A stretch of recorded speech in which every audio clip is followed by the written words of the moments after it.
What we've done here in the name of stimulus is actually create an unrestrained, unsustainable spending bill. And since the year 2000 or so, it's very important to note that the federal government has actually grown by about 60%. We've been on an 8-year stimulus run in the name of spending, if you will, and yet we remain in economic straits at the moment. I think this is very important to point out because the other problem here is the massive amounts of debt that we're going to compile if this bill should be passed.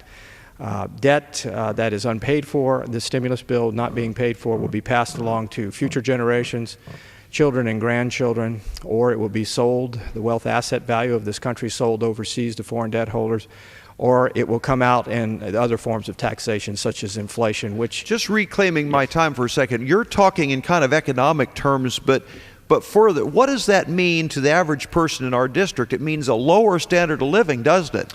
It means that you can't make ends meet. It means you're not going to buy the food you want to buy. And I yield again. Inflation is a very regressive form of taxation, particularly among the most vulnerable among us. And with that, let me say, I don't want to see any family experience unemployment, any business take a downturn, or any family experience a foreclosure. And with that said, I think it's very, very important that we work very hard to get this right.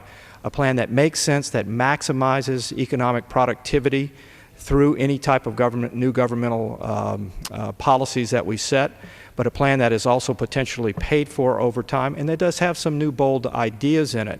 One of the problems here as well, though, is that much of the spending is targeted to states. In some states, like Nebraska, we've been very fortunate to be insulated from these larger downward economic trends. We have a strong ag economy that is hitting some bumps at the moment, but nonetheless, we also have a set of values, if you will, where people work hard and take responsibility for themselves and care for the neighbor. Businesses as well as our citizens have made prudential decisions about both buying and lending, and we haven't suffered like the rest of the country in this regard. But with that said, this bill effectively asks Nebraskans to subsidize other states that may have been poorly governing and want the federal government basically to make the tough decisions for them, or not force them to make the tough decisions. Reclaiming my time, I think what you're saying in a polite and sort of sensitive way is California's been spending money at an incredible pace, and the question is, should Nebraska have to subsidize California? And that's really what we're talking about, isn't it? A big part. Yielding back to the gentleman from Nebraska. I thank the gentleman for the time. I think we are. It's a very important point to be made that a lot of communities and a lot of places have had to make tough choices with limited budgets to set priorities, and have not rushed up to Washington to say, bail us out, help us out, but have made those tough choices responsibly. And it's places like those, like Nebraska and other places, that I fear are subsidizing other places that have not performed admirably in terms of governance. Another point here is I think there are some bold, new, innovative ideas in this overall package, and I think they could be potentially considered as standalone measures. President Obama has a strong focus on, for instance, alternative energy development for a sustainable energy future. This economic crisis was precipitated by, you recall, a very high spike in energy cost, which accelerated other difficulties in the economy. But we've almost forgotten that now. Can you imagine where we'd be if gas was $4 a gallon right now? So we've dodged a bullet there. But trying to get underneath the question as to what our real economic vulnerabilities are, including our overdependence on foreign oil and fossil fuel in general, is an important policy consideration.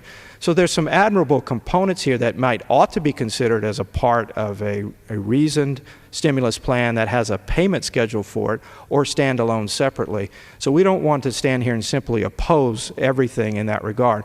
But we are on a pathway. Reclaiming my time, gentlemen, I think we've got just a very short amount of time left, but your point is so good. Our objective is not just to say what won't work, but to say what won't work because we know it won't work, and instead let's adopt something that's helping those families. I was talking about it earlier, the picture that just keeps jumping in my mind, and this is happening all over the world because of our lack of bold and decisive and disciplined action here. The picture comes to my mind is the house with the foreclosure and the easy chair or the sofa sitting on the sidewalk. And I'm thinking about the mom or the dad of that family and the pressure that they feel where they're just dumped right out of their house. This is not just economic numbers. This is the people of our country. I yield my last 30 seconds. Well, again, I'm grateful. We don't, again, want to see any family suffer unemployment or suffer a situation like that, but I think this letter I got today from a constituent back home, Gail in Fremont, says quite a bit. She says, I'm writing to let you know I oppose the stimulus, Congressman. I'm opposed, she adds, to the overwhelming debt the government is all too willing to place on us with no long-range plan for getting us back on stable ground. She goes on, what is the federal government doing without during this emergency? She says, in my home, when there's no money, we do without. We don't spend money we don't have. I'd rather tighten my belt for a time than to live the rest of my life under the burden of increased taxes for this bloated stimulus package. Unrestrained, unsustainable spending is at issue here, and we need to maximize economic productivity through smart thinking about what really is stimulus. Reclaiming my time. Thank you, Mr. Speaker. Thank you.